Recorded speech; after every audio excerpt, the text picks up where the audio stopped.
I'm motivated by fear. That fear of fear. I hate being scared to do something. It's very simple. This is what I believe, and I'm willing to die for it. Yeah. Period. You can't be scared to die for the truth. The truth is the only thing that's ever going to be constant. And you can't fear what might happen to you if you were to tell the truth. Because what happens to you if you don't tell the truth is worse than telling the truth will ever be. The first step before anybody else in the world believes it is you have to believe it. There's no reason to have a plan B because it distracts from plan A. And I think psychologically, the advantage that gives me over a lot of people that I have been in competition with in different situations is it's difficult to take the first step when you look how big the task is. The task is never huge to me. It's always one brick. I believe, and I learned very young, that you don't try to build a wall. You don't set out to build a wall. You don't say, I'm going to build the biggest, baddest, greatest wall that's ever been built. You don't start there. You say, I'm going to lay this brick as perfectly as a brick can be laid. There will not be one brick on the face of the earth that's going to be laid better than this brick that I'm going to lay in this next 10 minutes. Yeah. And you do that every single day. And soon you have a wall. And soon you have a wall. I've never really viewed myself as particularly talented. Where I excel is ridiculous, sickening work ethic. You know, while the other guy's sleeping, I'm working. While the other guy's eating, I'm working. The separation of talent and skill is one of the greatest misunderstood concepts for people who are trying to excel, who have dreams, that want to do things. Talent you have naturally. Skill is only developed by hours and hours and hours of beating on your craft. I always knew that I could work hard enough. There wasn't an issue with discipline, or there wasn't an issue with the ability to sacrifice or the willingness to sacrifice. There's no easy way around it. No matter how talented you are, your talent is going to fail you if you're not skilled. Mm-hmm. You know, if you don't study, if you don't work really hard and dedicate yourself to being better every single day. Mm-hmm. This one year, my father had his shop, and he decided for whatever reason that he wanted a new wall on the front of his shop. So he tore down probably about 16 feet high and probably about 30 feet long. He just completely tore the wall down, and my brother and I had to dig a 6-foot hole. We for the foundation. We would mix in the concrete by hand. A year and a half. We were building this wall for a year and a half. Every day after school, we were coming, mixing concrete, putting it in the hole, doing it. And it was just myself and my little brother. And I remember standing back, looking at that wall, saying, there's going to be a hole here forever. A year and a half later, we laid the final brick. And my father stood back with my brother and I know he planned this. He says he didn't, but I know he had been planning this and writing this for his for the past 2 years. But we stood back, we looked at the wall, and he looked at me and my brother and said, "Now, don't y'all never tell me that you can't do something," and walked into the shop. As a child, my parents always told me you could be whatever you want to be. You could do whatever you want to do.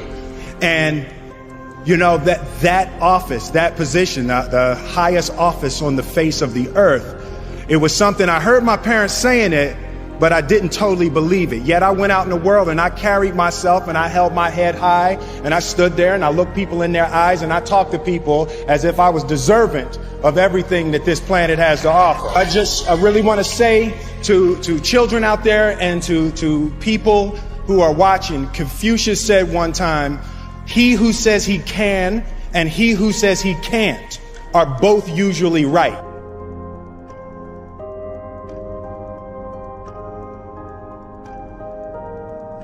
having the opportunity to study greatness. Anytime you have that opportunity,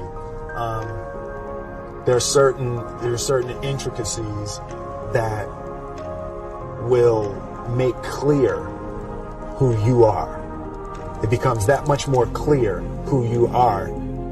The definition of who I am is very clear to me, and it also redefines who I want to be. In that I know for a fact that I'm stronger than I thought I was. You know, you can't help but ask yourself the question, what would I do if I was in Muhammad Ali's shoes? I'm not the best at anything. You know what I mean? Eddie Murphy is funnier than I'll ever be. Denzel is more powerful than I'll ever be. I think that my strength is I can do everything well. You know, I can do a little bit of everything, and that's what I concentrate on to be my strength. I'll never be able to compete with Denzel. I enjoy connecting with people and ideas, and you know, I have a mission statement. So every year for probably the past 10 years, I've worked out a mission statement for myself. And for the last few years, the mission statement has stayed the same, and it's been improve lives, right? So when I go into something, I'm looking for how the quality of this piece could potentially improve lives. But it's all along the way. It's when you make the movie and how you're interacting with people in the process. And, you know, the concept of improving lives runs through the center of everything I do. And then I realized that the way to improve lives is to continually improve yourself, right? So with that, every morning when I get out of the bed, you know, I haven't fixed everything in the world yet, so there's always something to do. I want my life, I want my work, my family, I want it to mean something. If you are not making someone else's life better, then you're wasting your time. You know, like your life will become better by making other lives better. A few months ago, I said that I believe that if I chose to, I could be the president of the United States. And I think as I've had a chance to intellectualize why I said that. Yeah. And I think that there's a certain delusional quality that all successful people have to have. You have to believe that something different than what has happened for the last 50 million years of history. You have to believe that something different can happen.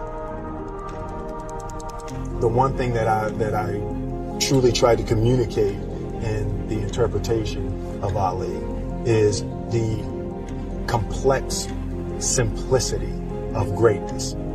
And how greatness is not this wonderful, esoteric, elusive, God-like feature that only the special among us will ever taste. You know, it's something that truly exists in all of us.